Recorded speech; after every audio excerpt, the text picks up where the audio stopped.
August 30th, 2020. On eggshell walls, an antique clock hung. As each hour passed, tiny wooden doors would open and tiny hand-carved cuckoo birds would fly out. An accompaniment, an obnoxious shrill of bells. Uncle Fred has a daughter who is a big shot at M&M. Walking into his apartment was similar to walking into Hershey Park. Rich flavors of chocolate wafted from the bowl of M&Ms that his daughter gave him. When you're 94, your voice isn't what it used to be. Uncle Fred would open his mouth.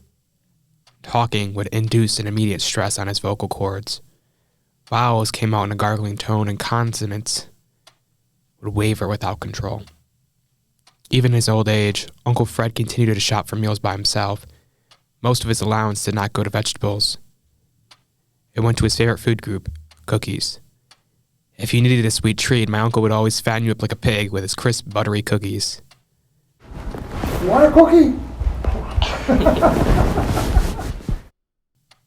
I was my grandpa's sidekick. We visited Uncle Fred at his apartment. My grandfather was deaf for most of his life. Similar to Uncle Fred, his voice was a mix of gargling tones. Uncle Fred was really my great-great-uncle, born in 1925. My grandpa in 1946. Little did I know that this would be my last conversation with Uncle Fred. That 3 years later, I was talking to ghosts.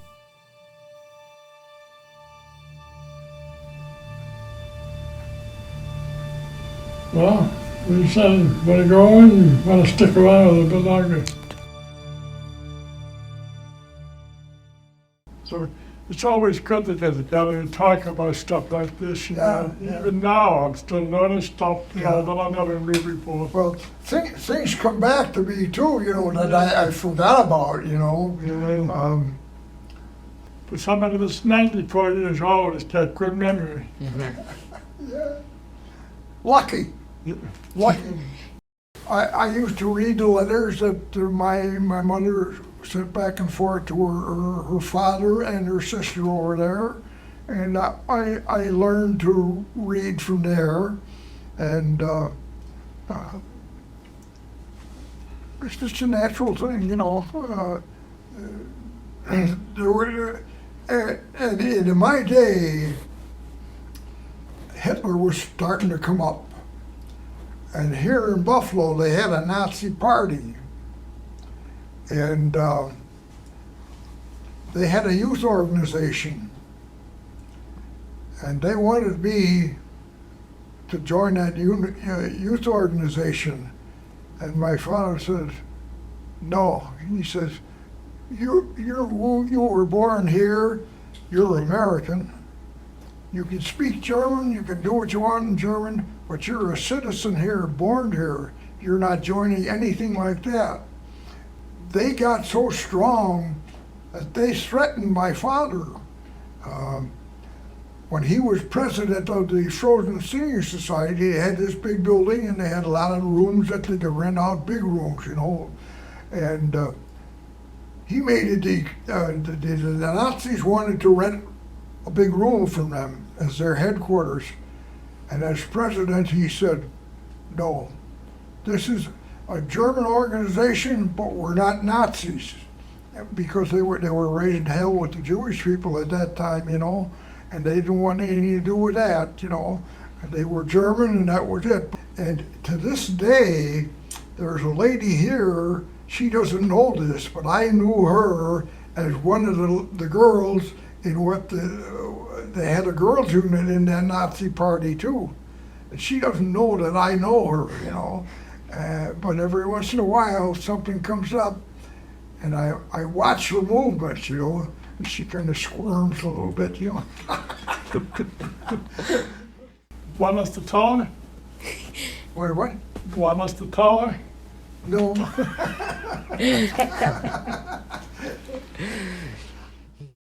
You have to remember that back then, when it was dinner time, families all had dinner together. And a lot of times afterward, they would sit around the table and talk with the grandfathers and stuff like that. I never had that. From than the wife Nancy, but the family historian for me. And even Grandma's family, they sat around the table and they would talk, but they don't do that anymore. Yeah. You know? It's a changing world, you know. Yeah.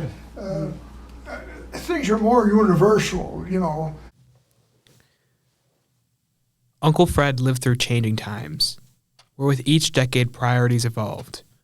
For 60 years, he shared his life with his wife, Nancy. Did he live his life to the fullest? Is there anything left on his bucket list? A bucket list? Yeah. No. When I had the car, there were things I wanted to do, but I never got to them, you know. But the last 2 years, before Nancy passed away, she was not doing that well, you know. And I used to take her for Sunday ice cream out in can't think of it, out beyond Chestnut Ridge Park. They had their own ice cream plant there. She wouldn't even go there anymore, you know. And I could just see her going down, you know. And people would come and she'd fall asleep, you know. She was hurting, you know, but she never said anything. One day she tried to get up herself, boom, she fell down. And she really had a bump, you know. And the volunteers came and they said, she's got to go in the hospital. So they took her in and I followed in with the car with the Millard Fillmore. And there was a lady there. She was a doctor. She came in, she says, "You got cancer." Whoa, hit us like a ton of bricks, you know. My wife was laying there in the cot and I'm sitting next to her.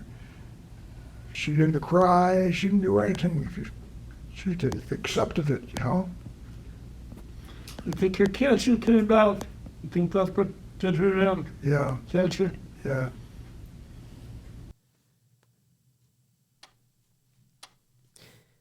Psalm 90, verse 10.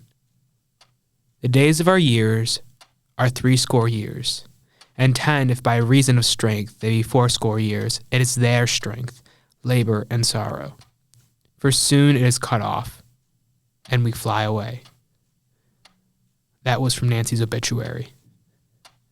Nancy is survived by her children and grandchildren. Now, it is just the three of us, figuring out how to survive. He has breathing exercises that he does every morning. He's been going since he was in the service because they have these soldiers do these breathing exercises every morning, and he still doesn't. And I think that's a big part of what's keeping him, you know, going. He's keeping him all that carbon dioxide, and you know, like the book that he has, I ordered. I have that at home. I'm doing these exercises now too. He's gonna have to put up with me for a long time. Well, I can't say that that's what kept me going, you know, because everybody is different. My father had a sister who was here in America.